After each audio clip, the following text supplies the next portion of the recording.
Hello, everyone, and welcome back to the Rundown, where we talk about 2A news and conservative views. I will be your host today, Craig DeLuz, coming at you from the West Coast, the left coast, behind the Iron Curtain, otherwise known as the Sierras. But as we all know, I do not do this program by myself. That's right. My name is Mike Piwowarski, coming to you live from the East Coast, the coast with the most, from the co-host with the most, here on the Rundown. 2A views, conservative news, and Craig, it's a special kind of day. Oh, yes, it is. Mike. Wrong day. There we go. It's raining tacos from out of the sky. Tacos, no need to ask why. Just open your mouth and close your eyes. It's raining tacos. It's raining tacos out in the street. Tacos, all you can eat. Lettuce and shells, cheese and meat. It's raining tacos. Yum, yum, yum, yum, yum, yum. It's like a dream. That's right, folks. It is Taco Tuesday. How are you doing today, Mike? You know, I like to sing that one sometimes like Elvis would sing it. I think he would have a good time with that song. Although I don't know if he would say tacos or tacos. I don't know. Oh, I think you'd say something like tacos. Yep, yeah, you say tacos. I think he would say tacos. I think I like some tacos right there. Tacos. You know, we actually mixed. No, we didn't. We missed tacos while we were out in Vegas a week or so ago. But that's right. We found a good substitute for tacos. We found vodka and Red Bull. So Vodka and Red Bull is not a substitute for tacos, but it does go a long way in helping to ease the pain from the lack of tacos. Listen, in Vegas, it was a substitute for everything. So it worked out. It was funny though, Mike. My wife asked me, she was like, what did I enjoy the most about Vegas? And I really thought about it. You know what it was? It was the food.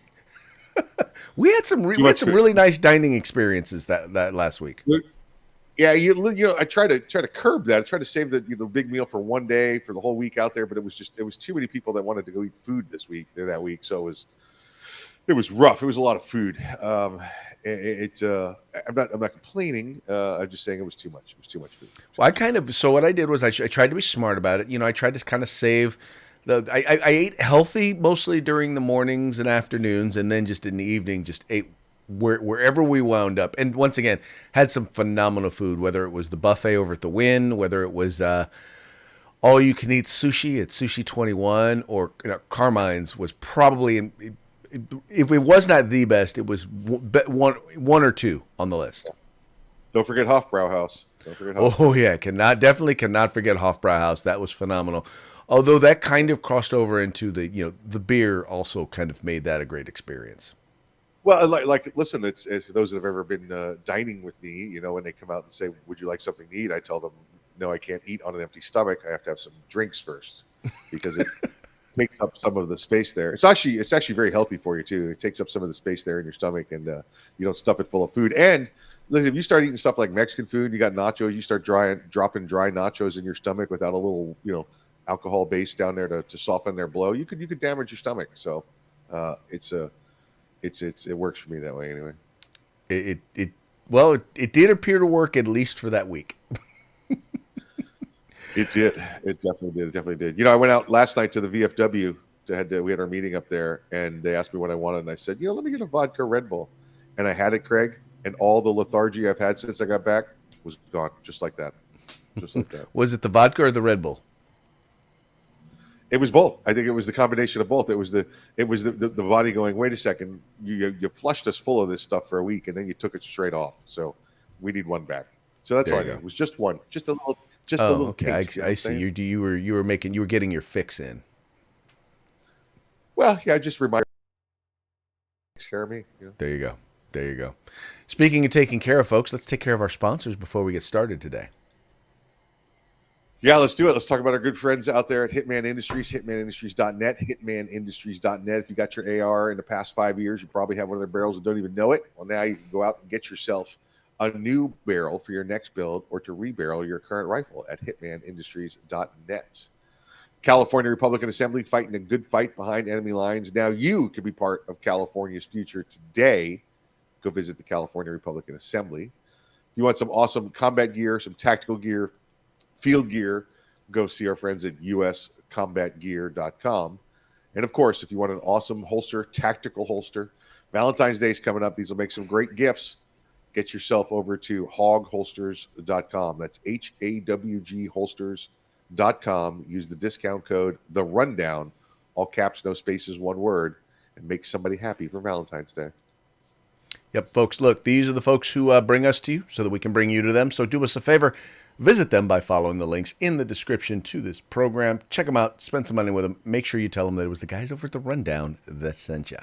Also, if you haven't done so, please make sure you like, share, subscribe. Let folks know about The Rundown. Let them know that you watch and or listen to us. And let them know there's tons of places where they can listen and watch. We don't care how you partake. We just care that you partake. There you go. All right, jumping into today's news. Right now, police reform is the buzzword of the week. You hear Democrats, right and left, well, there are no right Democrats, but you hear politicians on the right and left talking about the need for, quote-unquote, police reform. Now, the interesting thing about this is, and this is something that is a little, well, I won't say a little-known secret. No one on the left really knows this, or at least they're not paying attention to it. There was, during the Trump administration, there was police reform that was actually offered up. It was actually bipartisan law enforcement reform, and it was offered up by none other than South Carolina Senator Republican Tim Scott. Now, the interesting thing about this was that they include the one thing that they would not include in this was ending qualified immunity for law enforcement, but it included everything from ending chokeholds or making chokeholds a federal crime. It included things like creating a registry. Well, let me clarify. There was already an executive order which put together a registry, making it so that if individuals were to be fired for abuse or for basically for malfeasance, that information would go into a database should they be hired later. Now, what's interesting this week is you got folks like Dick Durbin and other Democrats who are basically saying, well, the Republicans will never allow there to be any sort of reform. Well, that's just not true because, once again, Tim Scott actually offered it. In his bill, he included things like training for law enforcement, in particular, de-escalation training. What are some of the other things that he included in here? Once again, making it a federal crime to do chokeholds.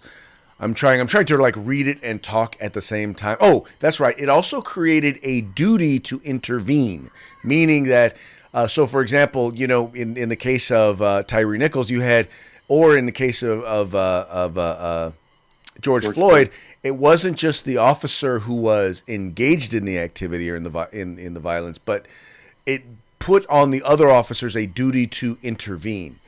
And yet this basically, now, mind you, Democrats didn't get everything they want because they weren't going to get qualified immunity. But the reality is that Republicans have offered it, and they had support of their caucus, and the Democrats actually wound up filibustering it. Yeah, absolutely. And again, I love how now it's called a police reform as opposed to defund the police. It's just defund the police 2.0 is all we're seeing there. When you go through this, it's defunding because here's the money we're going to give you, but we want you to do exactly what we want you to do and the way we tell you to do it. It's just simply the defund the police 2.0. Craig, a lot of those things you listed there that Senator Scott talked about were things that are already being included in successful, well-funded agencies. It's been going on for years and years. So the formula there exists. The only thing that I would say, though, when it comes to the qualified immunity, which was brought up as well, is law enforcement has no problems with with qualified immunity as long as you don't break the law or violate the Constitution. You're protected from those civil charges. What we need to do is expand qualified immunity, which is what was Harlow v. Ferguson, 1982, I think it was, to the rest of the criminal justice system, to include the judges and the legislatures that make the law. Oh no, I completely agree. This idea of full immunity or immunity that law that in particular that politicians get, because is absurd. And when we look at the increase in crime, and there is a direct correlation between the changes in laws relating to bail, relating to reduced sentences, as we release more criminals out on the street as a part of quote unquote public safety reform or criminal justice reform, what we're finding is that those individuals are now going out on the streets, and they are, many of them, not all of them, I won't even say most of them, but many of them are going out and they're not only committing more crimes, but many of them are actually committing violent crimes while they are then released back out onto the streets. And I think that to ignore that, and they need to be held accountable. I also would love to see when you see some of these politicians pass things that the Supreme Court has definitely already ruled are, oh, look, this is unconstitutional, you can't do it. And then the politicians go and do it anyway because they know they're not going to be removed from office. They're not going to suffer any civil penalties. They're not going to suffer any criminal penalties if they just flat out just violate the Constitution because, well, they've got that sort of blanket immunity. That has got to change. Yeah, luckily in Florida we have one, and recently got strengthened. We have a preemption law for firearms, so anything that comes up in firearms below the state level, it can't be done. None of these smaller legislative bodies are allowed to pass it, and if they do, it would normally just be deemed unconstitutional or be removed from the books. They'd have to force it from the books, but now the part that just went into effect thanks to our state constitution, or excuse me, state Supreme Court ruling says if one of those individuals passes that law, Craig, and it goes against the current state firearms law, that they can, one, be removed from office immediately. Two, they can receive fines, civil forfeitures, and be charged civilly with it. And this is the great part, that no public funds will be allowed to defend them. They must do it on their own. Well, there you go. That would be really, really nice to see. Unfortunately, in California, I don't see anything like that happening anytime soon. No. Nope. Okay, the next story. Now, this is interesting because this is my first time hearing this. You know that Durham, there's actually John Durham, who was tasked as a special counsel with the Department of Justice to investigate the origins of the Russian Kaluga hoax. His job was basically to investigate and find out how this came to be. And sadly, it's taken a lot longer for things to come about, for information to come about. But we have actually started to see some information coming out. We've started to see some recommendations or criminal charges. But what's interesting is now the Senate Judiciary Committee. Now, mind you, this is now the Democrat-controlled Senate Judiciary Committee. They are now mulling actions amid fallout from the Durham probe. Now, what they're doing now, Mike, is they're alleging that during the Durham investigation, that they basically were inappropriately handling the probe. So, the people who were tasked with investigating, with investigating in particular the House and the Senate when it came to the Russian Kaluga scandal, and all I can do is call it a scandal because the scandal was really in the lies that were told. They're now investigating the investigators. They're like wondering, well, wait a minute. What they're investigating, for example, Bill Barr's involvement in the investigation. Well, his involvement in the investigation, by the way, had something to do with the fact that he was Attorney General at the time these accusations were being made. So obviously they're going to involve him or ask him a lot of questions or include, he's going to play a huge role in this. They're talking about abuses in the special counsel investigation out. Anyway, man, it's just what they're basically saying is they're trying to throw the investigators under the bus for basically pointing out that, Russian collusion was a fabrication of Russians, of the Democratic Party, of the Justice Department, and, members of Congress. Folks, let me just clarify for you. I know Craig, you misspoke there. It's currently the Republican-controlled Senate Judiciary Committee. And Craig, and I'm sure it was just a simple misspeak going back and forth there. But that this story is difficult to Mike, follow. Mike, I think you're thinking of the House judiciary. Republicans control the House, not the Senate. Yes, the House. That's the House. I'm sorry. What did I say? The Senate? Yes, the House. The House. Yes, the House. The House Judiciary Committee. Yeah, so that's where the story gets confusing, folks. You read the story, and it's like we're talking about the House, we're talking about the Senate, we're talking about then, we're talking about now, and then we're talking about investigating their own party. It took this story took a good, I don't know about you, Craig, a good 2-3 reads just to find the direction it was going. Right. But yeah, absolutely, you're absolutely right, and that's the point I was trying to make.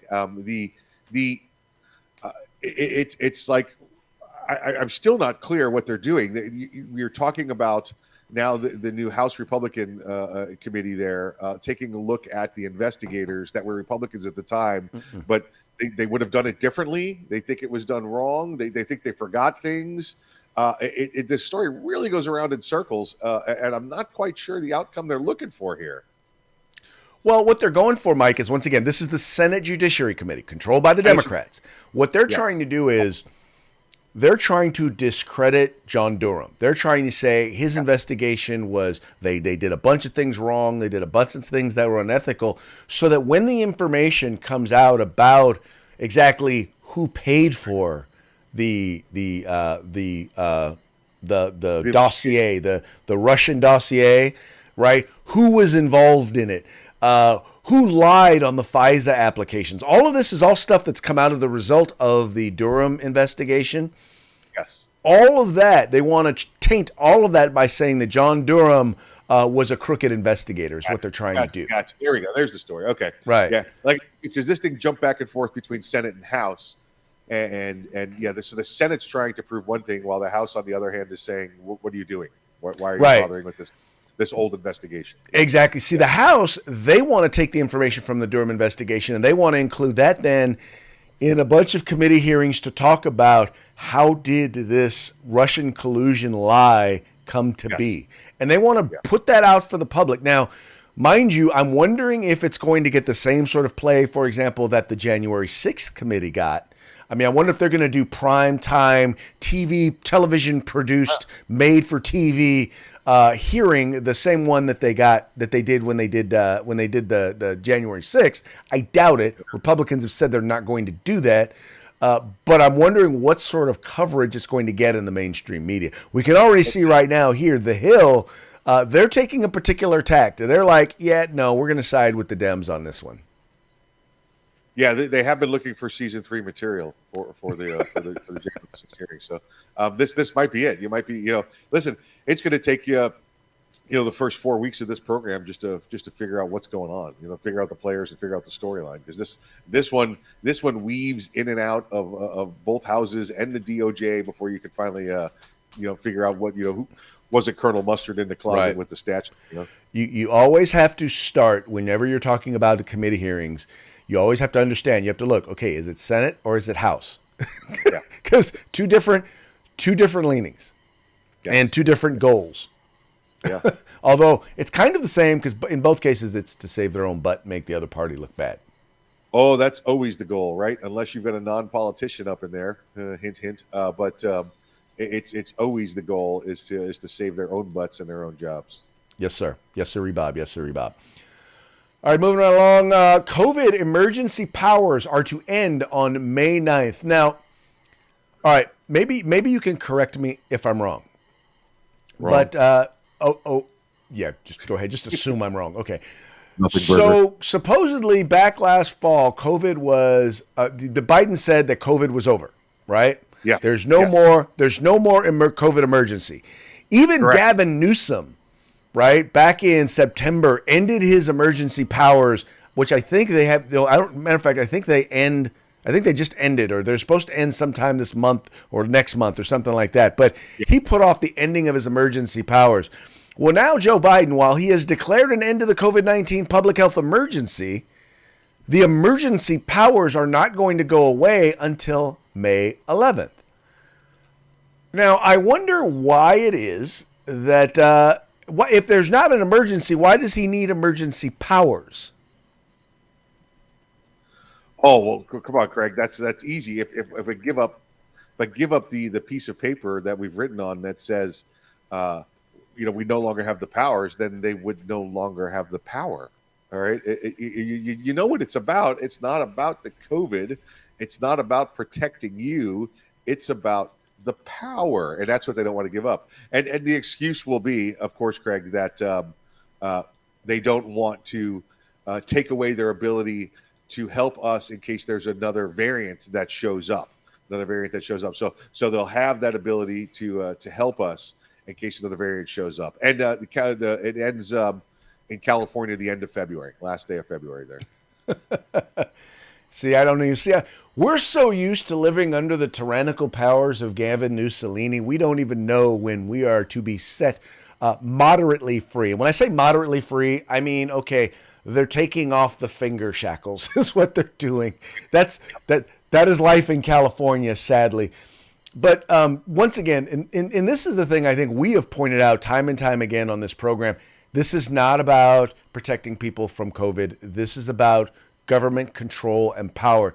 This is about giving them them taking the ability to be able to lie to us, the ability to be able to control our speech, their ability to be able to control when, where, and how we go. And it's once again, it's all about control. That's what their goal is here, folks. Their goal is to control us, get us used to being controlled, so that when they declare another emergency, like gun violence national emergency, that then they can subvert our rights, take those rights away, and we, as a people, will sheepishly just kind of hand them over. Exactly right. You know, we've been conditioned at this point, right? They've given you, they've put the fear in you, and then they take the rights away from you. Who else did that? That's how Hermann Goering helped gain control of the German populace. Yeah, sadly, that'd be what we're talking about. All right, next in line has to do. Okay, so this story right here has kind of two aspects of it. So in California, when I say in California, I'm talking almost like right up the street. There was a Tesla that actually caught fire. Right now, cars catch fire randomly every day. Cars catch fire randomly, but rarely do you have cars that require 6,000 gallons of water to put out. 6,000. Once again, 6,000 gallons of water. So one of the challenges that you have in this particular case is, once again, when you consider the materials that go into making up the Tesla, the battery, and all of that, once again, while they rarely catch fire, it has been known to happen. This is not the first time, but it definitely won't be the last time that a Tesla catches fire. But when they do, they burn, and it's very, very difficult to put them out. Yet you have folks there in Washington, D.C. and in Sacramento, California, who are pushing the idea, Mike, of everybody having to have an electric vehicle. Yeah, Craig, what's the old line? I think Teslas, they're mostly not flammable. Mostly non-flammable. Listen, I'm gonna give a little dig on your fire departments out there. First off, and I know a little bit something. Being first responder, we had to go over with the hose draggers and learn some of their skills just in case. And if you have a fire that you have identified as a source that's going to continue to burn no matter what amount of water you put on, what you do is you no longer put water on that fire, and now you move out to the perimeter of that and make sure everything around the perimeter stays safe and secure. 6,000 gallons of water, Craig, that's like enough to power all of the water requirements for half your state there. I mean, you guys are so short on water, they shouldn't be doing this. Look, you see where the car is, and it's isolated. This was not sitting in a parking garage. It wasn't near a home. This thing's isolated on the side of the road. What they should have done is it was actually on the freeway. So basically, all traffic was stopped. Right. Well, yeah, but that's going to happen with any car fire. It doesn't matter. So you move to it and you just protect everything else around it. Instead they went for the techniques called surround and drown, and they continued to put water on it, and it didn't work. Well, at some point you need to know. Oh, and by the way, these firemen, unless they're a podunk volunteer fire department that showed up yesterday for the first day on the job, they know that they're not supposed to be dumping 6,000 gallons worth of water on this fire to keep it from burning, right? But besides the technique for how to deal with this fire, right? The Tesla batteries, are an issue. I'm not going to throw Elon Musk and the entire company under the bus, it says like 0.01%. The difference is, that's probably the same burn rate for a Toyota, sparking up on fire. The difference is the first responders need to know how to deal with, Yes. the type of fire and the type of car. And have the appropriate materials and equipment and training to be able to do so. Now, Yeah, and I think they have the materials and equipment. The problem was they didn't have the knowledge to, again, set a perimeter up and keep the fire from spreading rather than try and put a fire out that's not going to go out. right. Well, eventually they got it out. I will put it to you this way. There are tons of people who would have been sitting in traffic on highway. And keep in mind, Highway 50 in Sacramento, especially around this time, it is a major artery we're talking, it's a major artery in Sacramento. There was no, I think their belief was, and you're probably 100% correct in terms of how they should have handled it, but I think their thinking was, if we've got to try and find a way to get this artery back open. Usually that's the last thing a fireman's thinking of, and I can tell you that from a lot of years in first responder service. Mm-hmm. Okay, the firemen trained on day one how to block 7 lanes of traffic for a guy on the side of the road that sprained his knee. That's just what they do. And I love my hose dragger friends, but come on, you know what I'm talking about. They're not worried because guess what happens when bumpers and cars smash behind them? It's not their job. So they not my job, man.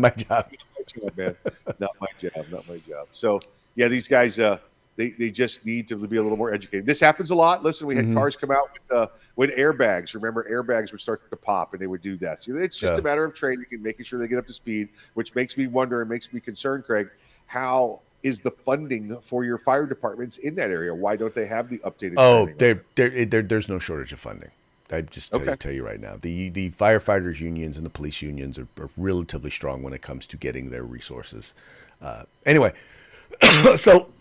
but what's funny about it is, and a lot of people don't realize this, like there has been a bit of a boom when it comes to electric car sales in California. In fact, California has a majority of all new sales for electric vehicles.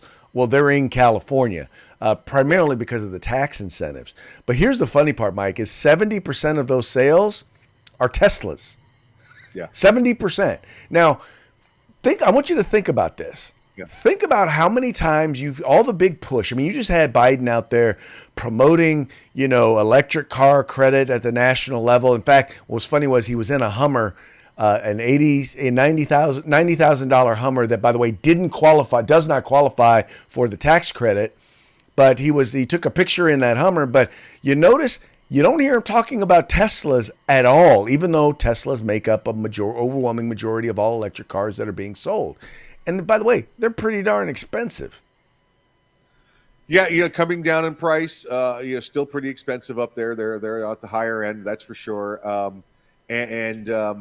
You can't blame Elon Musk, right? The guy's been focusing on this. He's got the best engineers, and meanwhile, everybody else is out there designing stuff that looks like Ed Begley was driving it 20 years ago. So it's the guy's done a good job. It's a good car. If you've ever ridden in one, it's a good solid car. It doesn't look like it was put together by some dude in their garage. Well, I'll tell you, it's funny. You go to Southern California, and what I noticed with a lot of the rideshare folks, a lot of them are driving Teslas. Yeah. And I asked him, I'm like, dude, are you really making that much money driving Uber that you can afford? I said, that you can afford a Tesla? And he said, when you look at what gas prices are in Southern California, he's like, by leasing a Tesla, he's like, I'm paying less than I would have if I had to put gas in the car and make a car payment. He's like, I'm more than earning back now. He's like, now I don't know if I can afford to buy it new, but hey, leasing it, especially through the lease program, because that's the other thing that he did that was really smart is he hooked up the rideshare folks to make sure they got good financing deals. Yeah, and remember, for those that don't have or don't know about EVs, it's reverse of the mileage. Whereas with gasoline, you get better highway and less mileage in the city. For EVs, it's different. It's they get the best mileage rates in the city stop and go traffic because of the power generated from the braking system with the heat on the braking system to help recharge the battery. So the more they stop and go, the better mileage they get. Quick EV electric vehicle sidebar. So because your governor did this in California. Well, our governor this past week here in Florida, Captain Florida Ron DeSantis, said, "Listen, if you're going to own an EV, if you're going to own an electric vehicle, prepare to pay more in taxes because we're not letting you get around the state taxes for roads and the highways. So they're going to get an extra little tax hike if you own an electric vehicle." That there right there is another thing that people aren't thinking about in California. It's like, how are you going to fund? I mean, it's the gas tax that funds our highways, was supposed to. But how are you gonna pay for that? Well, they're just going to charge you an extra tax on your electric vehicle. There you go. There you go. All right, moving along to our parting shot, brought to you by Hog Holsters. That's hogholsters.com. Go there, get your tactical concealed carry holster today. Remember to use the discount code, The Rundown, all caps, no spaces. Get yours today. All right, you guys know that several Democrats were removed from their committees, and well, they're a whining and a crying. And here you have some some images of those folks saying response to losing their committee seats. You have Adam Schiff, you have Eric Swalwell, and you have Ilhan Omar all sitting in their high chairs, whining and a crying. Adam Schiff saying the GOP should not treat us the way we treat them. Now remember, that's because there were two Republicans who they refused to seat in committee hearings. Representative Gozer and Representative Marjorie Taylor Greene, they refused to give them committee assignments. And as a result, now some of these folks are not going to be allowed to sit on theirs. There you have Swalwell with his little Chinese bib on, and then you've got Ilhan Omar, who is basically sitting there saying it's not fair. Now, Mike, the one thing I will say is if there's one person who is probably going to get around it and probably going to get their seat back, it might be Ilhan Omar, because at least with both Schiff and Swalwell, there is clear evidence that Adam Schiff lied and lied multiple times, abusing the fact of saying, well, we have evidence and wait till you get a chance to see it. And it turns out there was no evidence. He just flat out lied. Right. And then you got Swalwell, who is basically, sleeping with a Chinese spy. He clearly is not qualified for any sort of a clearance.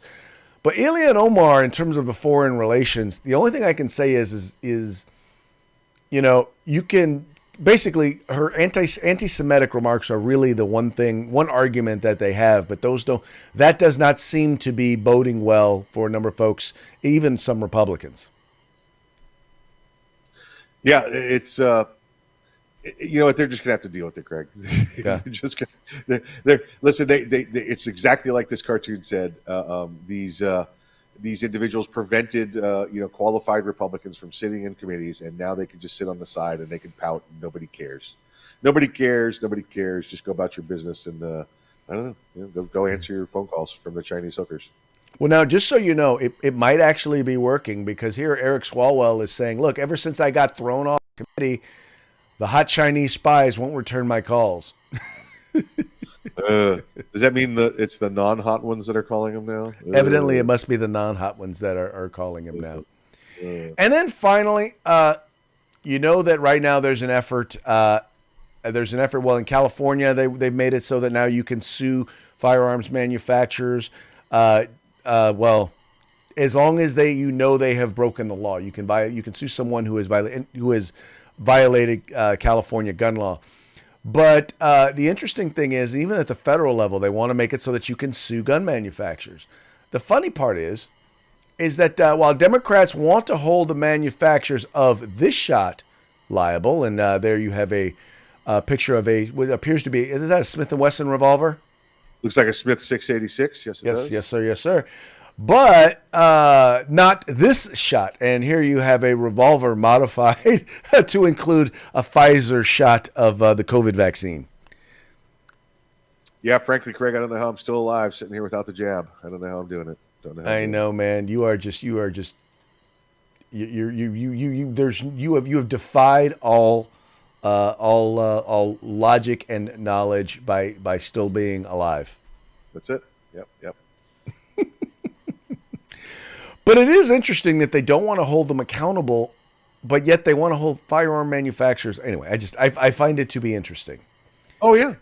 It has nothing to do with actual public policy. It has everything to do with power and control, and they want to get their way. Right. There you go. All right, it's about that time. But before we go, why don't you give another quick shout out to our sponsors? HitmanIndustries.net, HitmanIndustries.net, rifle and pistol caliber barrels, rifle and pistol caliber length barrels available. So check them out at HitmanIndustries.net. California Republican Assembly, fighting a good fight behind enemy lines. Now you can take part in California's future today. Check out California Republican Assembly. And of course, if you want some awesome field gear, some tactical gear, some hunting gear, hiking gear, whatever it may be, go visit our friends over at uscombatgear.com. All right, folks, once again, check them out. Follow the links in the description of this program and let them know that the guys over at the Rundown sent you. On that note, we're going to call it a day. We hope you guys have some fun with the rest of your afternoon/evening. And we will be back tomorrow. That will be on Hump Day. Oh, wow. Fun day. See you tomorrow.